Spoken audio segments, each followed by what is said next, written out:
안녕하세요. 오늘도 사연살롱을 찾아주셔서 감사합니다. 1년 전 이혼 도장 쾅 찍고 미국으로 건너와 다시 학생으로 돌아온 35살 도식녀예요. 서울에서 연애기간 9년, 결혼생활 6년, 도합 15년을 한 남자만 뒷바라지 해왔는데 한순간에 뻥 차버리고 이혼해버리니 속이 다 시원하더라고요. 누군가의 방해로 못 가진 건지 어쩐지 전 남편과의 사이에 아이가 없었는데 그마저도 다행이라고 생각해요. 제 인생에 가장 잘한 건 이혼이라고 생각하는 이유를 지금부터 쭉 풀어볼게요. 전 지방에서 태어났는데 참 유복한 어린 시절을 보냈어요. 적어도 초등학교 때까진 세상에서 가장 행복한 사람이 바로 나 아닐까? 라고 생각할 정도였으니 말이죠. 저희 엄마는 80년대 미스코리아 출신이었어요. 키 170의 몸무게가 50kg이 넘지 않도록 늘 자기 관리를 철저히 하셨어요. 어렸을 적 엄마는 저희 롤모델이었죠. 제 눈에는 항상 바비 인형처럼 느씬하고 예뻐 보였거든요. 아빠 집안은 대대로 철강 사업을 성공적으로 운영해온 사업가 집안이었고 아빠는 그야말로 다이아 수저였죠. 저희는 할아버지가 사시던 집을 물려받아 살았는데 엄청나게 거대한 대저택이었어요. 방이 11개에 화장실이 6개였다면 그 규모를 짐작하시겠죠? 아마 그 일대에서 가장 큰 집이었던 것 같아요. 전 여동생과 함께 하루 종일 마당을 뛰어다니며 놀았고 마당의 푸르른 잔디와 풍요롭던 햇살이 어제 일처럼 또렷이 기억나네요. 사람 인생에는 100%의 행복은 없는지 완벽했던 저희 가족의 삶에도 큰 시련이 닥쳐왔어요. 아직도 사고 당일만 생각하면 가슴이 벌벌 떨리네요. 날씨 좋던 주말, 넓은 마당에서 파럿을 치고 아빠와 함께 독서를 즐기고 있던 저는 동생으로부터 날벼락 같은 전화 한 통을 받았어요. 언니, 엄마랑 승마하러 왔는데 갑자기 말이 날뛰어서 엄마가 꼬꾸라져 버렸어. 지금 119 오고 난리 났어. 우리 엄마 죽는 거 아니야? 너무 무서워 언니. 빨리 아빠랑 같이 병원으로 와줘. 저희 엄마의 취미가 승마였는데 낙마사고로 인해 엄마는 목밑으로 전신마비가 되어버린 거죠. 우리 가족은 모두 엄청난 충격에 빠졌어요. 바비 인형처럼 화려하게 아름다웠던 엄마는 하루아침에 의료용 침대에 시체처럼 누워있게 되었죠. 엄마는 늘 깔끔쟁이였는데 사고 후엔 본인 콧물, 눈물은 물론 대소변까지 혼자서 처리 못하는 사람이 되었어요. 아마도 가장 절망스러웠던 건 바로 엄마 본인이었을 거예요. 아빠는 일단 방 여러 개를 간호사와 간병인들의 방으로 내주었어요. 24시간 엄마를 간호해줄 상주 간호사를 한 명 들였고 힘센 남자 간병인들도 고용했죠. 아빠는 평소에도 사업 때문에 늘 바쁘시긴 했어요. 하지만 엄마의 사고 이후 더더욱 일에만 몰두하시는 것 같았어요. 장미꽃처럼 예뻤던 엄마의 외모가 무너지고 누워만 있으니 그 모습이 보기 싫으셨던 것 같기도 해요. 아빠가 병상에 누워있는 엄마를 들여다보는 일은 점점 줄어들었죠. 물론 간병인들과 상주 간호사가 있었지만 엄마에 대한 아빠의 관심이 사라지자 전 제가 아픈 엄마를 지켜야겠다고 생각했어요. 그런데 어느 날인가 동생이 뜬금없는 소리를 하더군요. 언니, 아빠가 엄마 침대방에서 나오는 게 아니라 상주 간호사 언니 방에서 나오시더라. 그래? 아빠가 그 간호사 언니랑 상의할 일이 있었나 보지. 근데 그걸 내가 한두 번 본 게 아니야. 그 상주 간호사 언니랑만 웃으면서 속삭이고 우리 엄마 침대방에는 한 번도 안 들어가 보고. 아빠 너무해 진짜. 상주 간호사 언니는 20대 후반의 젊은 여자였어요. 설마 아빠가 그 언니랑? 에이, 그럴 리 없어. 엄마가 함께 있는 집에서 설마. 하며 전 그 말을 그냥 넘겼어요. 우리 집 정원에 벚꽃눈이 내리던 봄날, 전 이 아름다운 풍경을 엄마에게 꼭 보여줘야겠다고 마음먹었죠. 덩치 큰 간병의 아저씨의 도움을 받아 엄마를 휠체어에 태우고 정원으로 나가려던 참이었어요. 그런데 저쪽 복도 한 구석에서 상주 간호사와 아빠가 포옹을 하고 있는 게 아니겠어요? 아빠, 지금 뭐 하는 거야? 그 간호사 아줌마랑 그렇고 그런 사이야? 감히 엄마가 함께 있는 집에서 뭐 하는 거야, 불결하게? 아빠 미쳤어? 하람아, 아니 여보, 휠체어까지 타고 어딜 가려는 거야, 몸도 안 좋은 사람이. 미안해. 그런 게 아니야. 아빠를 오해하지 마. 그냥 간호사 아줌마 옷에 먼지 떼주고 있었던 거야. 엄마의 그때 당시 상태는 말은 거의 못하셨지만 뇌의 기능은 정상이었기에 다 볼 수 있고 느낄 수 있었죠. 엄마도 충격적이었는지 조용히 눈물을 흘리시더군요. 그런 엄마가 너무 불쌍했습니다. 전 황급히 다시 엄마의 침대방으로 돌아갔고 엄마를 안심시켜드렸어요. 엄마, 아무것도 아니야. 아빠가 진짜 그 간호사 아줌마 옷에 먼지 떼드리고 있었나 봐. 내가 괜히 큰 소리 냈네. 얼른 주무세요. 엄마 낮잠 시간이다. 그 길로 아빠에게 가서 당장 그 상주 간호사를 자르라고 말했죠. 아빠는 제 말대로 간호사를 교체하셨어요. 하지만 그 일이 있고 정확히 100일 후 엄마는 자다가 심장마비로 돌아가셨어요. 낙모 사고 이후 한 4, 5년 정도 투병하셨던 것 같네요. 말도 못하고 눈만 껌뻑이던 엄마였지만 같은 지붕 아래 함께 숨쉬고 있다는 것만으로도 다행이라 생각했었는데 엄마가 돌아가시니 하늘이 무너지더군요. 한순간에 한 줌의 재로 변한 엄마를 그냥 보내드리기 싫었어요. 내일 가슴에 품고 싶어서 유골 일부를 아주 조그마한 통에 넣어 목걸이를 만들어 하고 다녔죠. 엄마 장례식이 끝난 후 일주일 정도 지났을까? 집 앞에 웬 이삿짐 트럭이 서더니 짐을 내리기 시작하더군요. 마당에서 햇빛을 쬐고 있던 저와 제 동생은 아빠에게 물었어요. 아빠, 누가 이사 와요? 웬 이삿짐 트럭이에요? 하람아, 소라, 정말 미안하다. 전에 있던 상주 간호사 언니 있지? 그 언니가 이 집에 들어와 같이 살기로 했다. 우리 둘은 곧 결혼식을 올릴 거야. 너희들도 그날 입을 정장을 장만해야 하니 이따 간호사 언니랑 다 같이 백화점에 가도록 하자. 대체 이게 무슨 소리지? 내가 잘못 들은 건가? 동생 하솔이와 저는 벙쪄서 서로를 쳐다봤죠. 내가 알던 아빠가 아니었어요. 엄마에게 거의 매일 꽃을 선물할 정도로 엄마를 사랑하고 우리에게 자상했던 아빠는 이미 사라진 지 오래였죠. 아빠, 지금 무슨 소리예요? 그 여자를 다시 이 집에 들인다고요? 그 여자는 우리 엄마를 죽인 악마라고요. 아니, 아빠도 똑같은 악마예요. 우리 엄마가 심장마비로 돌아가신 것도 다 아빠 때문에 충격받아서 그런 거라고요. 무슨 소리니, 하람아, 아소라. 난 오랜 시간 네 엄마 간병하느라 너무 지쳤어. 그 간호사 언니는 나한테 삶의 활력을 가져다 준 사람이야. 너희는 아직 어려서 몰라. 크면 아빠 맘 다 이해할 거다. 이해는 무슨, 개똥 같은 말 집어치워요. 난 더 이상 아빠 딸 아니에요. 저 여자랑 혼인신고할 때 날 호적에서 파버려요. 난 평생 아빠 안 볼 거니까 앞으로 연락하지 말아요. 전 그때 고3, 19살이었는데 아빠와 싸운 후 바로 고등학교에 가서 자퇴서를 제출했어요. 그 누구의 만류도 제 귀에 들어오지 않았죠. 막무가내로 자퇴하고 집에 돌아와 짐을 쌌어요. 그동안 용돈 받아 모은 150만 원을 들고 무작정 서울로 상경했어요. 아빠와 동생에게 연락이 계속 왔지만 휴대폰 번호도 바꿔버리고 혼자 살기로 마음먹었죠. 들고 온 돈 일부를 고시원 보증금으로 쓰고 월세는 앞으로 알바해서 충당하기로 마음먹었어요. 고시원 건물 1층에 편의점이 있었는데 알바 구인이라고 써있길래 들어가서 어느 시간대이든 상관없으니 일하게 해달라고 사정했어요. 전 엄마의 사고 이전엔 온실 속의 화초처럼 마냥 싱그럽게 자랐지만 사고 이후부턴 많이 강해진 것 같아요. 편의점 알바를 똑부러지게 해내자 점장님이 마치 점장과 비슷한 역할을 시키더군요. 내가 서울에서 편의점 12군데를 운영하고 있어. 너무 바빠서 한 군데 운영에만 집중할 수 없으니 이곳은 하람씨가 점장처럼 운영해줬으면 좋겠어. 하람씨라면 신뢰가 가.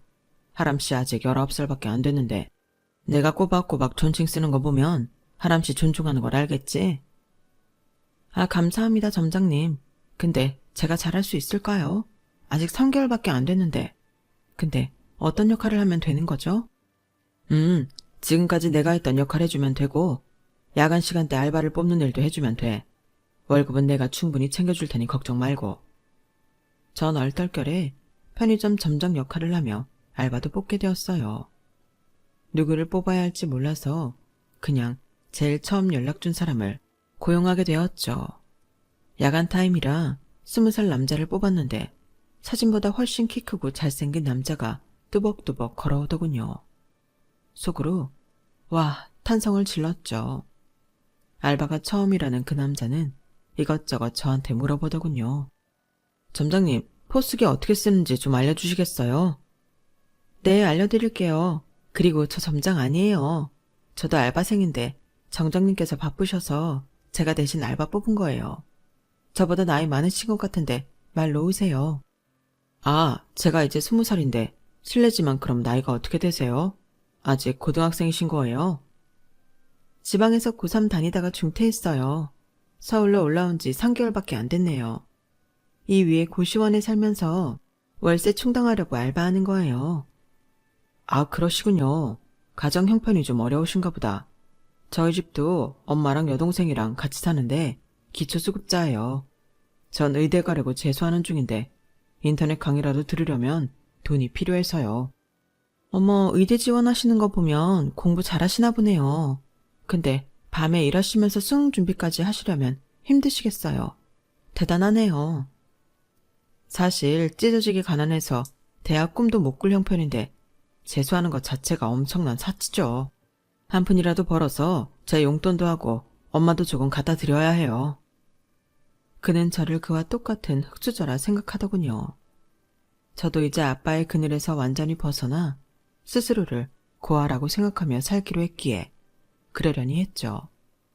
그 남자는 제 바로 뒷타임이었기에 마주치는 시간은 인수인계 해주는 딱 10분이 고작이었어요. 그런데 그 남자가 자꾸 정해진 시간보다 일찍 도착하더군요. 그래서 겹치는 시간이 30분, 1시간, 2시간, 점점 길어졌어요. 공부하시느라 바쁠 텐데 왜 이렇게 일찍 오세요?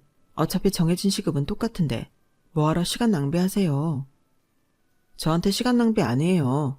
이 앞 독서실에서 하루 종일 이 시간만 기다리고 있어요. 하람 씨랑 만나는 시간이요. 아, 물론 공부도 하면서 말이죠. 절 만나는 시간을 기다린다고요? 대체 왜? 왜긴 왜요. 좋아하니깐 그렇죠. 그냥 단도직입적으로 말할게요. 지금 제 신분이 이렇고 하림 씨는 아직 어리긴 하지만 잘 지냈으면 좋겠어요. 그리고 하림 씨 20살 되는 날 우리 정식으로 사귀어요. 키도 크고 얼굴은 정말 잘생겼지만 잘생긴 외모 외엔 아무것도 없던 그였지만 그땐 저도 어렸기에 오케이 했죠. 불과 몇 달 후 제가 20살이 되었고 돈이 없던 우리는 한강 고수부지에 있던 네이클로버를 엮어 반지를 나눠 끼며 연인이 된 걸 함께 축하했죠. 참 순수했던 시절이네요. 그러나 남친은 그의 수능에서 몇 개 안 틀려야 갈 수 있다던 의대를 불합격하고 말았어요. 오빠, 아무래도 편의점 야간 알바하면서 잠도 제대로 못 자고 공부해선 의대 못 갈 것 같아. 꼭 의대를 가야 하겠어? 우리 아빠가 막노동하시다가 허리를 크게 다쳐서 평생 누워 지내다 돌아가셔서 난 꼭 의대 가서 정형외과 의사를 하고 싶어. 순간 낙마석으로 전신마비가 되었던 엄마가 떠오르더군요. 우리 엄마도 사고로 전신마비 돼서 침대에 누워만 계시다 돌아가셨는데 그래, 오빠의 꿈이 전 그렇다면 내가 밀어줄게. 꼭 훌륭한 의사가 되어봐. 오빠 편의점 일 그만두고 하루 종일 공부만 해. 내가 용돈이며 공부할 돈은 넉넉히 대줄게. 에이, 무슨 소리야. 내 공부할 돈은 내가 벌어야지. 그리고 편의점 야간 알바하는 건 날 위해서도 그렇지만 우리 엄마랑 내 여동생 생활비를 대기 위한 것도 있어. 그것까지 내가 대줄게. 그럼 됐지? 오빠 의대 갈 동안 난 당분간 고시원 비용만 있으면 돼. 식사도 편의점 유통기한 지나서 버려야 하는 것들로 해결하면 되고 아니야, 하람아. 그렇게까지 할 거 없어. 네가 얼마나 고생하는지 알고 있는데 그 돈 받을 수 없어. 의대 붙을 때까지만이야. 의대 합격하면 그때부턴 오빠가 과외 알바라도 하면서 나 먹여 살리면 되잖아. 아, 고마워, 하람아. 너의 마음 받아서 나 진짜 죽도록 열심히 해서 꼭 의대 합격할게. 정말 고마워. 우리 가족들도 너한테 고마워할 거야. 내가 나중에 너 의사 사모님 만들어서 손에 물 한 방울 안 묻히게 해줄게. 꼭 호강시켜줄게. 그러나 남친은 삼수도 떨어져서 사수죄에 붙더군요. 그동안 남친의 엄마와 여동생 용돈까지 합하면 한 달에 좋게 130 정도는 들어간 것 같네요. 이런 저를 보면 바보 천치 아니냐고 욕을 할 수도 있겠죠. 하지만 가족 없이 진짜 고아처럼 닭장 같은 고시원 방에서 지내던 저에게 남친 뒷바라지하는 건 유일한 낙이었어요. 그런 남친이 무려 사수에 성공해 서울에 있는 의대에 합격하자 더할 나위 없이 기쁘더군요. 나 합격이야, 합격. 의대에 합격했다고. 그것도 서울에 있는 의대야. 하람아, 이제 자기 고생 끝났어. 내가 꽃길만 걷게 해줄게. 내가 의대 합격한 거 다 자기 덕분이야. 뭐, 진짜? 아싸, 너무 축하해. 그동안 편의점 알바하며 뒷바라지한 보람 있네. 오빠 어머님께 얼른 말씀드려. 가족들도 너무 좋아하시겠다. 우리 엄마도 옆에서 컴퓨터로 같이 확인하셨어. 울 집안 완전 축제 분위기지 뭐. 당장 자기 집으로 초대하래. 상다리 부러지게 차려주신다면서. 아, 정말? 음식 많이 차리지 말라고 말씀드려. 생활비도 부족하실 텐데. 자기야, 이제 우리 엄마 생활비 안 드려도 돼. 내가 과외 알바 열심히 하면 최소한 200은 벌 테니 그걸로 우리 가족 생활비는 충분히 될 거야. 그동안 우리 엄마랑 내 여동생까지 챙겨줘서 정말 고마워. 전 남자친구의 집에 초대받아 갔고 남친 엄마와 여동생에게 환대를 받았죠. 그야 당연한 것이 그동안 한 2년을 남친의 생활비와 합하면 월 200 정도씩 남친 집안에 갖다 바쳤으니까요. 하람아, 정말 고맙다. 내 면목이 없어서 늘 계좌로 용돈만 받고 이제야 불러서 식사 대접이라도 하는구나. 그동안 우리 아들 공부 비용이며 나랑 내 딸 용돈까지 정말 고마워. 생활에 큰 보탬이 됐어. 내 아들이 하람이 네 덕분에 의대 합격했구나. 아니에요, 어머님. 그래도 오빠가 열심히 공부해준 덕에 서울에 있는 유명한 의대에 떡하니 합격했네요. 코피 터져가며 공부해주는 게 고맙더라고요. 아우, 마음도 착하지 원. 그래, 아무 가족도 없는 고아라고? 다 쓰러져가는 집이지만 우리 집을 네 집처럼 편하게 여기고 자주 오도록 해라. 날 엄마로 생각하고 말이야. 고맙습니다, 어머님. 자주 들릴게요. 의대에 합격하고는 남친 뒷바라지가 끝날 줄 알았지만 의대 등록금은 상상을 초월하더군요. 본인이 과외 알바해서 의대 등록금과 본인 용돈 빼면 가족에게 생활비까지 주기엔 좀 빠듯했나 봅니다. 하람아, 나 돈 좀 빌릴게. 편의점 알바하면서 버는 월급 중에 매달 70만 원씩만 우리 엄마 계좌로 보내주면 안 될까? 이 돈은 내가 나중에 인턴하면서 돈 벌게 되면 꼭 갚을게. 뭐? 이제 뒷바라지 끝난 줄 알았는데 또 용돈 드리라고? 이제 나도 돈 모아서 오피스텔이라도 얻어서 독립하고 싶었는데 그동안 돈 한 푼 못 모았어. 자기네 집 생활비 되느라. 정말 미안해. 내가 은행 이자까지 확실히 쳐서 나중에 꼭 갚을게. 본과 끝나고 인턴 생활 시작하면 그래도 월 300씩은 받는다더라. 어차피 그때쯤엔 자기랑 결혼할 거긴 하지만 어쨌든 공과 사는 구분해서 꼭 갚을게. 그때 당시 남친 엄마는 디스크로 하루 종일 누워 계시는 날이 많았어요. 남친 여동생은 동네에서 알아주는 날라리로 맨날 가출을 밥 먹듯 했기에 그 집 사정이 딱해 용돈 70만 원씩 빌려드리기로 했죠. 남친 엄마가 누워 계시던 모습에서 병상에 누워있던 저희 엄마가 떠올라 안쓰럽게 보였거든요.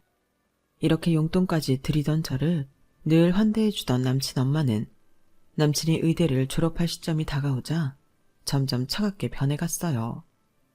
하루는 같은 동네이고 하니 과일 한 상자를 드리려 남친 집에 불쑥 찾아갔죠.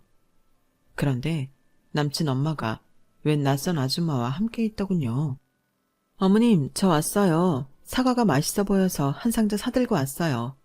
여기 놓을 테니 깎아 드세요. 그 낯선 아줌마는 제가 남친 엄마에게 어머님이라고 칭하는 걸 듣더니 깜짝 놀라더군요. 아우, 사모님, 이미 충재군이 여자친구가 있나 보네요. 그럼 가입이 안 돼요. 저희는 진짜 결혼을 목적으로 하는 고급 결혼정보회사인데요. 거기 가입한 아가씨들이 다 엄청나게 부잣집 여식들이에요. 여친 있는 남자 가입시킨 줄 알면 저희 회사 신뢰 떨어져요. 아우, 제 충재 여자친구 아니에요. 그냥 화장품 방문 판매원이니 무시하세요. 화장품 팔러 온 거예요. 일단 나중에 다시 얘기합시다. 남친 엄마는 서둘러 그 아줌마를 내보내더군요. 그리고는 저한테 따지듯 말했어요. 넌 연락도 없이 갑자기 오면 어떡하냐? 예의도 없이. 너 이제 내 계좌로 용돈 보내지 말아라. 아참, 이제 그냥 주는 게 아니고 빌려준다고 했다지? 그 돈 필요 없다. 나중에 이 돈 갖고 우리 아들 코 깰라. 네? 코 깬다뇨? 그게 무슨 말씀이세요? 어머님, 그리고 저 아줌마는 결혼정보회사 사람이라고요? 충재 씨를 저기 가입시키려는 거예요? 어머님, 9년 사귄 여자친구인 제가 버젓이 있는데 이러실 수 있어요? 너 이까지 푼돈 빌려준다고 우리 아들 의대 졸업하면 낼름 결혼할 셈이잖냐? 네 속내를 내가 모를까봐? 훌륭한 우리 아들 아까워서 너 같은 고아한테 못 준다. 네? 아니 어머님, 너무 갑작스럽네요. 제가 돈 보고 충재씨 곁에 지금까지 있는 게 아니잖아요. 벌써 연애한 지 9년이나 됐는데 이제 와서 결혼은 안 된다고요? 제가 돈이 없다고 이러시는 거예요?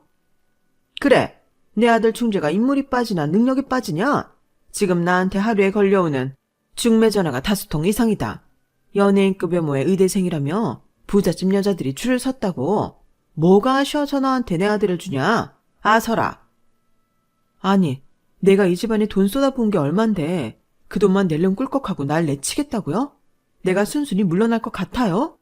내가 열받아서라도 충재 씨랑 혼인신고하고 결혼할 거니까 어머님은 물러나 계세요. 그동안은 남친 엄마라고 예의 차렸지만 하는 짓이 괘씸해서 더 이상 내내 할 수만은 없더군요.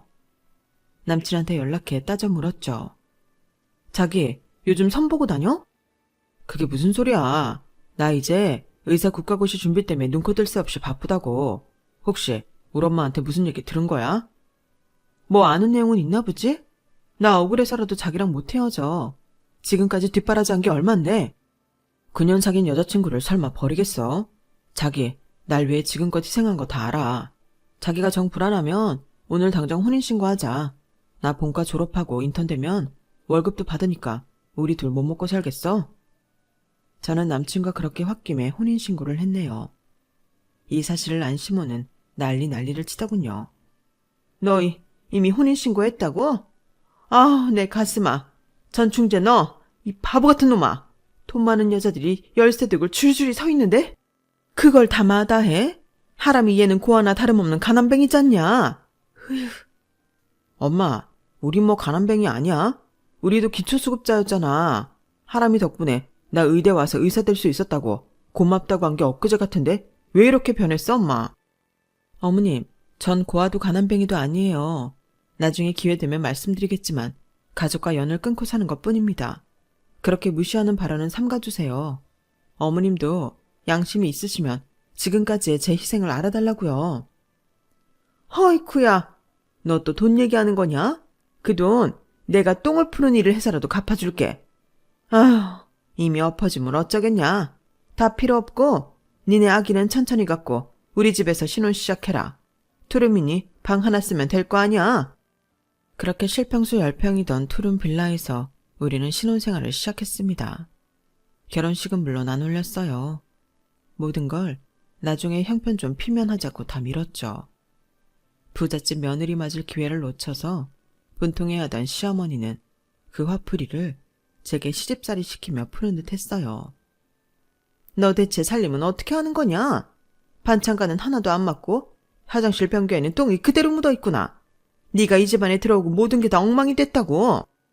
어머님, 말은 똑바로 하셔야죠. 어머님이 물건 못 버리는 성격 때문에 40년, 50년 된 물건까지 다 쌓아놓고 사는데 어떻게 정리를 하나요? 버리면 또 뭐라고 하실 거잖아요. 너 가정교육을 얼마나 못 받았으면 매번 시애미한테 대드냐? 네 시누이도 너 때문에 갑갑해서 집에 안 들어오고 맨날 밖으로 만나돌지 않냐? 어머님, 저 좋은 가정교육 충분히 받은 사람이에요. 그리고 아가씨는 무슨 역마살이 꼈는지 10수년 전부터 맨날 밖으로만 나돌던 거 제가 모를 줄 아셨어요? 어머니야말로 딸내미 가정교육 잘 시키셨어야죠. 그걸 왜 제 탓하시는 거죠? 인연이 뚫린 입이라고 아무 말이나 짓거려대네. 야, 너 시애미를 네 친구로 여기냐? 재수없는 것 같으니라고. 저와 시어머니 사이의 고부 갈등은 극에 달했죠. 시어머니는 절 못 잡아먹어서 안달이었어요. 시누이는 가끔 집에 들어와서는 온 집안을 돼지우리로 만들기 일쑤였어요. 생리대까지 펼쳐서 방 한가운데 놓을 정도면 말 다 했죠. 남편이 인턴 레지던트를 거치면서 이제 결혼한 지 몇 년 됐으니 아이를 갖자고 하더군요. 저도 아이 셋 정도는 낳고 싶었기에 동의했죠. 그런데 이 사실을 어떻게 알았는지 시어머니가 방해하더군요. 밤에 나와서 헛기침을 하고 방문을 쿵쿵 치는 등 남편과 아이 가는 걸 방해했어요. 나중엔 덥다고 문 열고 자라고 하며 간만에 아들과 한 방에 자고 싶다며 저희 중간에 들어와서 잘 때도 있었어요. 어이가 없더군요. 하늘을 봐야 별을 따죠. 남편도 병원 일로 엄청 바빴고 시어머니의 방해 공작에 우리 나이 가는 걸 나중으로 미뤘어요. 고된 시집살이를 하고 있던 중 잊어버리고 살고 있었던 여동생한테서 전화가 걸려왔습니다. 언니, 나 하솔이야. 잘 살고 있어? 너무 보고 싶어. 그래, 미안하다 하솔아. 난 결혼해서 그럭저럭 지내. 예전에 한번 결혼 소식 전해서 알고 있지? 넌 여전히 그 집에서 살고 있는 거야? 난 계속 아빠랑 같은 집에서 살고 있어. 새엄마랑 같이 말이야. 새엄마라면 그 상주 간호사 말이지. 그 악마 같은 여자 얘긴 꺼내지 마. 아빠 소식도 듣고 싶지 않아. 나한텐 더 이상 아빠도 아니야. 우리 엄마를 죽인 사람들이라고. 언니, 이제 엄마 돌아가신 지 한참 됐으니 그만 다 용서해드리자. 새엄마 좋은 분이야. 날 사랑으로 키워주셨어. 아빠도 늘 언니를 그리워하며 살고 있어. 뭐 도와줄 거 없냐고 물어보시고. 돈이나 몇 푼 쥐어주고 무마하려는 속셈인가 보지? 그런 더러운 돈 따위 필요 없어. 난 고아라 생각하고 살 거야. 아빠한테도 나 죽었다 치라고 말해. 더 이상 연락하지 말라고. 너도 아빠랑 그 여자에게 전화할 거면 전화 끊어. 전 오랜만에 걸려온 여동생의 전화를 매몰차게 끊어버렸어요. 아직 제 가슴속 한이 다 가시지 않았기 때문이었죠. 이제 진짜 세상에 나 혼자구나 란 생각에 너무 서글펐어요. 남편도 바쁘다는 핑계로 지옥 같은 시댁살이를 하고 있던 제게 무관심했기에 의지할 수 없었죠. 시댁 식구들은 절 내쫓으려는 심산인지 구박하고 모욕 주기 일쑤였으니 그야말로 지옥이 따로 없었죠. 남편은 레지던트 생활이 끝나가고 개업을 하고 싶다고 얘기하더군요. 본인의 능력이 어디까지인지 개업하면 돈을 얼마나 벌 수 있을지 궁금하다면서요. 평생 돈이 찌들러온 남편이 개업해서 떼돈을 벌고 싶다는 그 심정을 이해할 수 있었어요. 남편은 가족들에게 모아놓은 돈이 얼마쯤이냐고 묻더군요. 전 딱 1,000만 원, 시어머니는 200만 원, 둘이 합쳐 1,200만 원이었어요. 정말 처참한 수준이었죠. 남편은 크게 한숨을 쉬더군요. 아우, 삐까 번쩍하게 정형외과 개업하려면 한 4억은 든다는데 고작 1,200 가지고 어떡하냐? 올 대출로 개업해야 하나? 아우, 힘들다 힘들어. 남편은 은행 여기저기에 대출을 알아보고 다녔어요. 그러던 어느 날 웬 여자가 4살짜리 아이와 함께 손님이라며 집에 찾아오더군요. 시어머니는 그 여자와 아이를 엄청나게 환대해주며 저에게까지 인사시키더군요. 예, 어서 와서 우리 미수한테 인사해라. 우리랑 한 동네 살던 예쁜 아가씨인데 부잣집에 시집갔다가 이번에 이혼하고 왔다더구나. 글쎄 위자료를 현금 50억이나 받았다나 뭐래나. 예쁜데 능력까지 생겼지 뭐냐. 어머 어머님, 이 사람이 충주 오빠 와이프예요? 외모는 나보다 별로네. 아줌마, 우리 아들 오렌지 주스라도 좀 주실래요? 지금 나 불렀어요? 난 이 집 며느리이지 파출부가 아니에요. 초면에 아줌마라뇨? 그의 엄마한테 기분 나쁜 티를 팍 냈더니 시어머니가 저를 째려보며 한마디 하더군요. 야, 오렌지 주스 한 잔 갖다 달라는 게 뭐가 어렵냐? 하여튼 말본세하군. 우리 미소가 어떤 사람인 줄 아냐? 우리 충재 병원 개업 비용 5억을 일시불로 빌려주기로 했다고. 그것도 무이자로. 네? 그거 남편이 은행에서 대출받기로 했잖아요. 이 여자분이 빌려준다고요? 그래요, 아줌마. 충주 오빠가 어렸을 때부터 날 얼마나 예뻐했다고요. 예정을 생각해서 빌려주기로 했으니 아줌마는 그냥 받기나 해요. 어머님, 충주 오빠 아직 대학병원에서 레지던트 하는 거 맞죠? 이따 한번 들러야겠네. 그래, 미소야. 우리 손자랑 같이 한번 들러서 밥도 같이 먹고 그래라. 내가 전화해 놓을게. 며느리가 무슨 말할지 모르니까 일단 지금은 집에 돌아가렴. 얘가 예의를 밥 말아먹으느라. 시어머니는 그 여자와 아들을 서둘러 돌려보냈어요. 마치 귀한 며느리와 진짜 손주를 대하는 것 같은 시어머니 태도에 화가 났죠. 어머님, 그 아줌마 애기 보고 우리 손자라뇨. 어머님 친손자도 아닌데 그렇게까지 말할 필요가 있나요? 넌 가만히 입 닥치고 있어라. 미소가 우리 충재 개원비용 5억을 무이자로 바로 빌려준다는데 고맙지도 않느냐? 감사할 줄도 모르는 고얀 것 같으니라고. 그날 밤 마트 문 닫을 시간에 떨이 상품을 싸게 사러 갔다가 집에 오는데 신발장에서 남편과 시어머니가 방에서 속닥이는 게 다 들리더군요. 충재야, 미소가 어렸을 때 널 얼마나 좋아했냐? 이번에 미소가 이혼하고 위자료로 50억이나 땡겨왔다고 하더라. 너 이참에 새 장가 들자. 엄마, 그게 무슨 말씀이에요? 혹시나 와이프가 들으면 큰일 날 소리 하세요. 미소가 이번에 5억 빌려준 건 고맙지만 4살짜리 아들도 있던데 무슨 새 장가예요? 야, 너 걔랑 새 장가 들면 수중에 50억이 그냥 떨어지는 건데? 네가 정형외과 개원해서 50억 벌려면 대체 몇 년을 고생해야 하냐? 미소가 아직도 널 마음에 두고 있는 것 같더라. 4살짜리 아들도 착하고 말이야. 눈 한번 질끈 감자 이 말이야. 돈에 환장한 시어머니가 이젠 나랑 이혼을 종용하다니 비가 거꾸로 솟는 것 같았어요. 세상에 돈이 다가 아닌데 말이죠. 전 당장 시어머니 방에 뛰어들어갔죠. 지금 뭐라고 하셨어요, 어머님? 두 사람 지금 무슨 작당을 그리도 열심히 하시나요? 나랑 이혼을 하라고요? 한 사람 인생 고작 돈 때문에 망치려들다니 나 미치는 꼴 보고 싶어서 늘 그래요? 자기야, 흥분하지 마. 그냥 엄마가 농담으로 꺼낸 얘기야. 내가 무슨 애엄마한테 새장가를 들어. 말 같지도 않은 얘기지. 미소한테는 돈만 빌리고 개원에서 따박따박 다 갚으면 끝이야. 시어머니가 피식 웃더니 저한테 되려 큰 소리 치더군요. 야, 네가 혼인신고하는 바람에 우리 아들 인생 망쳤잖냐? 그거 되돌린다는데 가해자인 네가 뭔 상관이냐? 뭐? 가해자? 어머님 지금 말 다 하셨어요? 내가 이 집안에서 당한 피해가 얼만데 가해자라고요? 진짜 가해자가 뭔지 보여드려요? 전 너무 열이 받아서 부엌 테이블을 엎어버리고는 방에 가서 소리 지르며 울었어요. 부잣집 딸내미로 자란 내가 여기서 왜 이런 대접을 받고 살아야 하나? 너무 속상했죠. 병원 개원일이 하루 앞둔 저녁, 여동생한테 또 전화가 오더군요.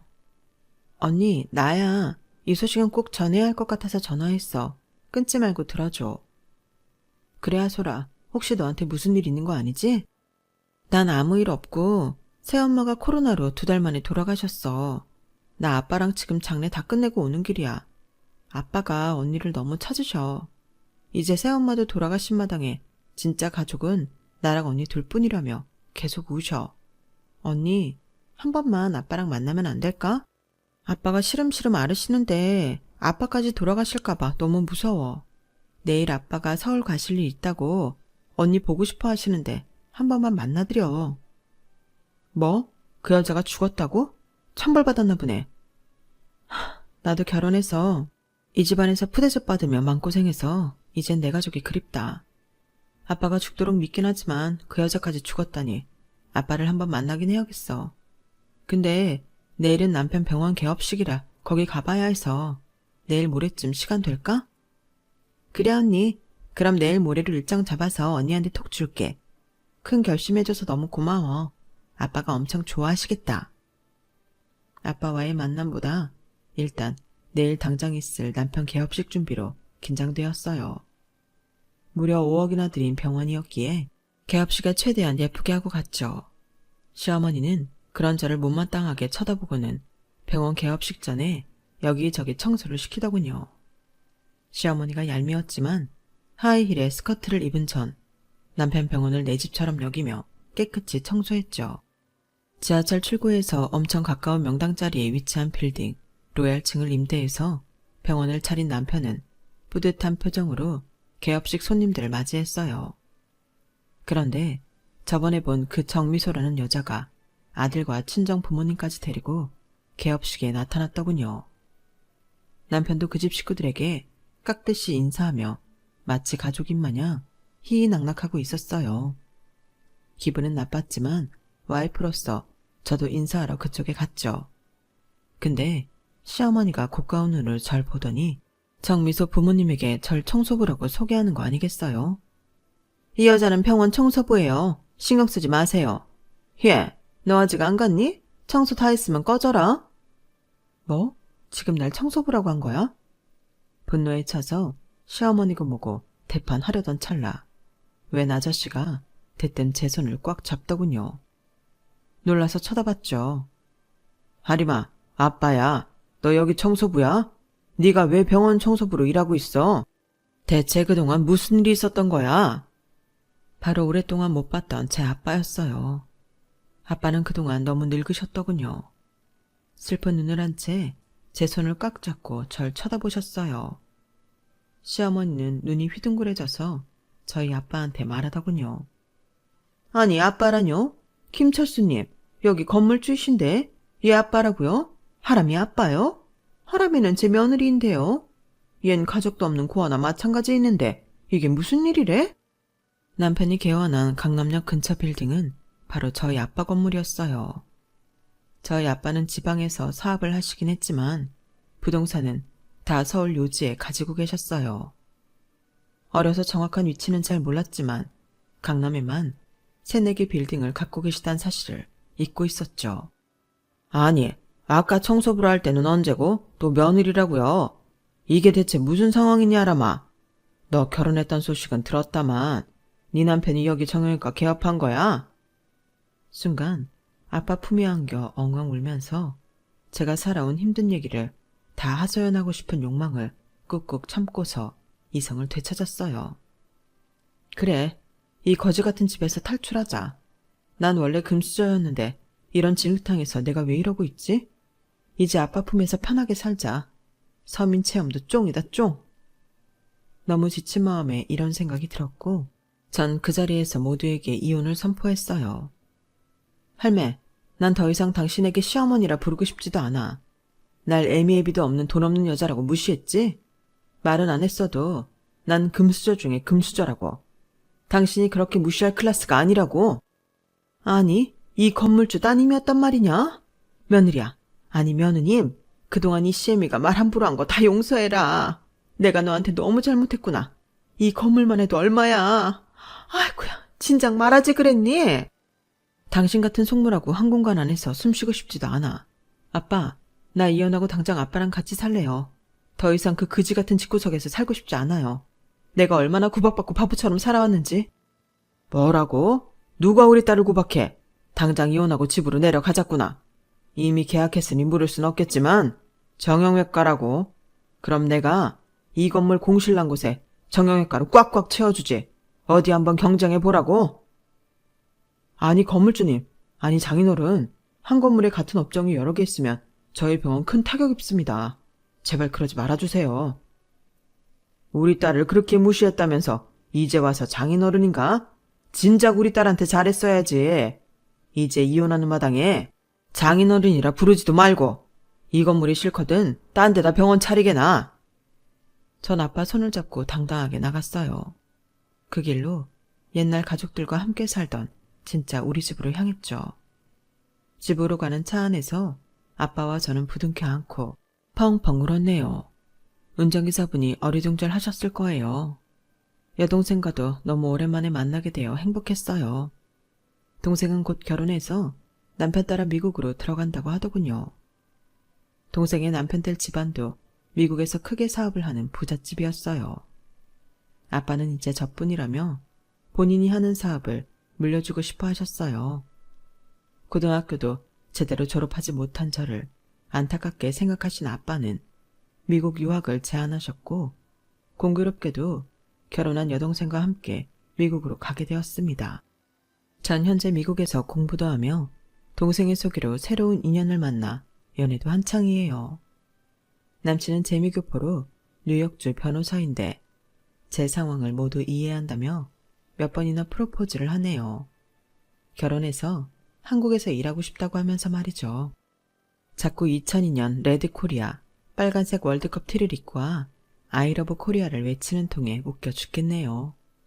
결혼은 일단 학업을 다 마치고 생각해 봐야겠습니다.